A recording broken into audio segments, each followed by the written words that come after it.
Halo semua, selamat datang di Kahara Channel. Apa kabar kalian semua? Semoga baik-baik saja ya. Di video kali ini kita lanjut untuk The Penthouse Season 2 episode 7-nya. Dari kalung ini, Jedante mengetahui kalau ada DNA Bayrona di kalungnya Imbyul, membuatnya merasa senang. Hari ini adalah hari pemakaman Bayrona. Dr. Halya sudah sampai di lokasi pemakaman mendapat telepon dari Sojin, di mana terlihat kalau Imbyul mengalami ilusi kembali. Jadi Dr. H terpaksa tidak menghampiri Oh Yun-hee, dia hanya memberi SMS. Di sana Oh Yun-hee akan mencoba bunuh diri dengan minum obat-obatan ini, tapi untunglah dicegah oleh Logan Lee. Kalau pembunuh sebenarnya adalah Ha Imbyul. Dan Sojin ada di balik itu semua. Berpindah ke Ha Imbyul yang semakin menjadi seperti orang stres, di mana dia melihat bayangan Bayrona. Ilusi Bayrona yang selalu muncul di kepalanya membuat Sojin dan Dr. Ha Yun-chul merasa terpuruk juga, karena anak gadisnya udah kayak orang gila saja. Berpindah ke Logan Lee yang berusaha mendorong Oh Yun-hee untuk mengkonfirmasi sendiri pembunuhnya Bayrona ini. Dia mengatakan alasan Bayrona kembali ke Korea, tentu karena ibunya. Dan ditambah lagi, kalau Dr. Ha Yun-chul juga terlibat dalam kematian Bayrona. Tapi Oh Yun-hee tidak mempercayainya. Sementara Sejin dan Dr. Ha Yun-chul membicarakan tentang menghapus ingatan Imbyul yang mungkin akan ada efek sampingnya. Tapi Sojin bersikeras untuk melakukannya. Di saat itu, SMS Oh Yun-hee masuk, yang mengatakan kalau dia akan menunggu Ha Yun-chul datang ke pemakaman. Scene berpindah ke seseorang yang berambut pendek, berjalan begitu elegan ke penthouse, langsung masuk ke kamarnya Jodante. Dan ternyata itu adalah Sim Suryeon guys. Oh my god, dia hidup lagi guys. Dan dia langsung nyosor aja sama Jodante. Seketika Jodante langsung membalik badannya dan melihat ada tato kupu-kupu di punggungnya. Berarti wanita ini bukanlah Sim Suryeon guys, tapi ibu kandungnya si anak kembar Jodante. Jodante dan Ah Eun-gyu terlihat berbicara dengan mesra, mengatakan tentang kalau dia menjalani hidup sebagai Suryeon. Jadi penasaran maksudnya apaan guys? Terlihat Na Eun-gyu mempunyai sifat yang berbeda dengan Sim Suryeon. Jodante lah yang memintanya untuk datang ke Korea. Scene berpindah ke Ha Yun-chul yang akan menyuntikkan obat kepada Ha Imbyul, yang dimana nantinya Imbyul akan melupakan ingatannya yang traumatis yang baru-baru terjadi. Walau dengan risiko akan kehilangan ingatan sepenuhnya, tapi Sojin tetap akan melakukannya untuk Imbyul. Di saat itu, Oh Yun-hee menelponnya, dan Ha Yun-chul langsung merejectnya. Oh Yun-hee mengingat kembali ingatannya tentang Ha Yun-chul di saat mereka bersama, dan dia percaya kalau Ha Yun-chul akan datang. Mulailah mereka menyuntikkan obat ini ke Imbyul. Walau dia mengalami kejang, tapi Imbyul kembali tenang. Di sana Sojin sengaja mereject telepon Oh Yun-hee di HP-nya Ha Yun-chul. Sementara Jodante dan Na Agyo terlihat sedang mesra-mesraan dan membahas tentang distrik Cheonsu, dan Jodante memberitahu kalau Imbyul membunuh seorang gadis. Menurut Mimin, Jodante cukup terbuka dengan Na Agyo ini. Jadi dia tidak ingin orang untuk melihat Na Agyo ini, termasuk anak-anaknya. Jodante membawanya melewati jalan rahasia untuk keluar. Sementara Oh Yun-hee masih menunggu Yun-chul datang ke pemakaman Bayrona. Tapi dia tak kunjung datang juga. Langsunglah dia beraksi dengan bertanya kepada pianis Bayrona siapa orang yang menyuruhnya. Dan dia juga menanyakan keberadaan Dr. Ha Yun-chul. terlihat Seojin sedang bersandar di pundaknya Dr. Ha Yun-chul. Dan di sana Oh Yun-hye melihatnya dan dia membayangkan kalau dia mengamuk dan membalaskan dendam Bayrona dengan membunuh Embyul juga. Ketika dia membulatkan tekad untuk masuk ke ruangan tersebut, tiba-tiba ada seseorang yang membiusnya dan membawanya. Sekhun yang masih merasa berduka dengan kepergian Bayrona. Sedikit diejek oleh Seokyeong. Dan Seokyeong mengatakan kalau dia membuat sedikit lelucon kepada Imbyul tentang Sekhun yang menyukai Bayrona. Seketika membuat Seokyeong sangat marah kepada Seokyeong. Ha Yun-chul berencana untuk pergi ke pemakaman Bayrona, tapi Sojin sengaja menahannya dengan melemahkannya, tapi tidak mempan. Dia tetap akan menemui Oh Yun-hye.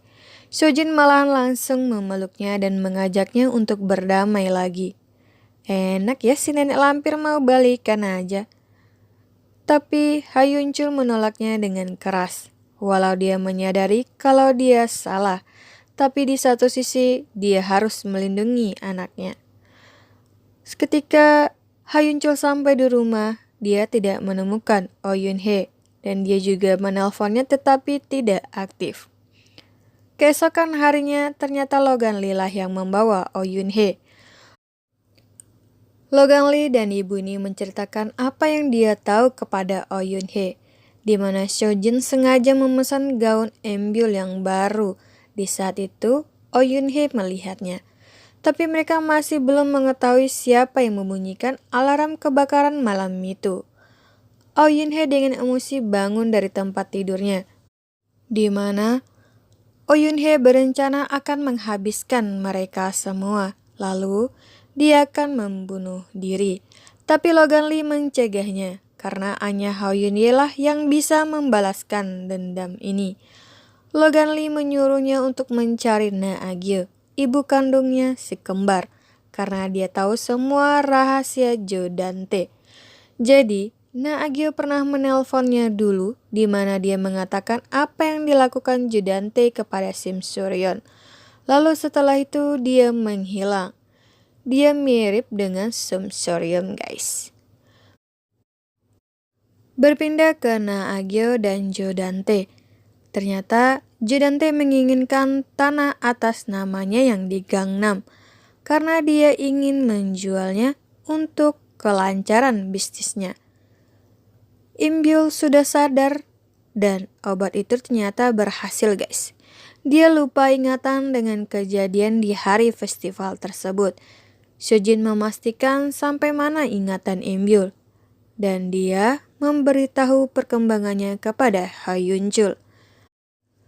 Di sisi lain, pikiran Ha Yun-chul masih memikirkan Oh Yun-hye yang sampai sekarang belum pulang juga. Istri anggota Dewan Lee kembali mendatangi tempat saunanya Kang Mari dan dengan sengaja dia menghina dan merendahkannya. Lalu datanglah tiga nyonya ketua ini, di mana dia tidak terima Kang Mari diperlakukan seperti itu. Seketika membuat si sombong ini tunduk juga. Nah lo mampus kena batunya juga. Dan akhirnya dia berusaha untuk menjilatnya sekarang. Aduh emangnya. Sekhun terbayang Bayrona yang memintanya untuk menjadi pianisnya nanti untuk hari kelulusan. Tapi sayangnya sepertinya tidak jadi kenyataan. Saat dia bermain piano, Imbyul mendatanginya dan mengatakan tentang Rona. Dan Imbyul menceritakan apa yang diceritakannya oleh ibunya kalau dia pingsan.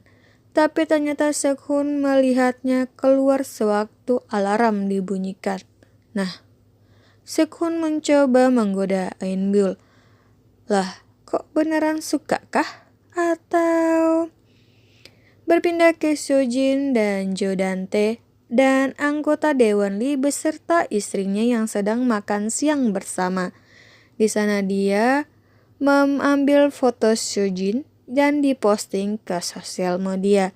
Lalu banyak yang komen dengan komentar kalau Sojin adalah sapron palsu. Lalu berita itu juga langsung keluar di TV. Seketika membuat semuanya menjadi rame. Sujin mengatakan kepada Jodante kalau sapron palsu itu adalah Oh Yun Hee. Di saat itu, Oh Yun Hee menelponnya untuk mengajak bertemu.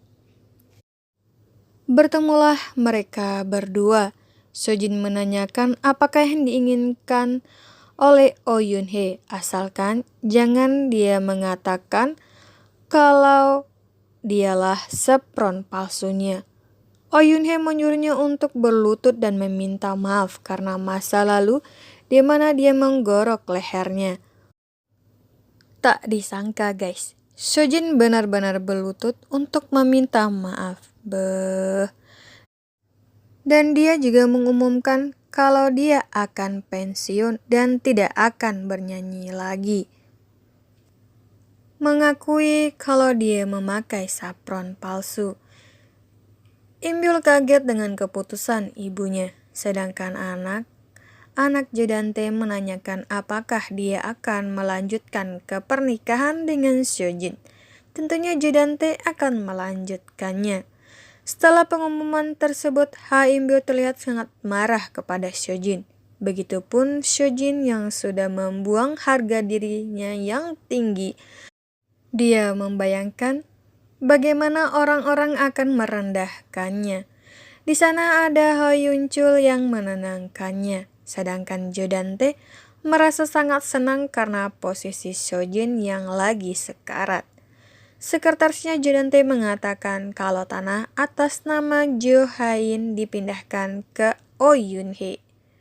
Jodante pun mengatur pertemuan dengan Oh Yun Hee.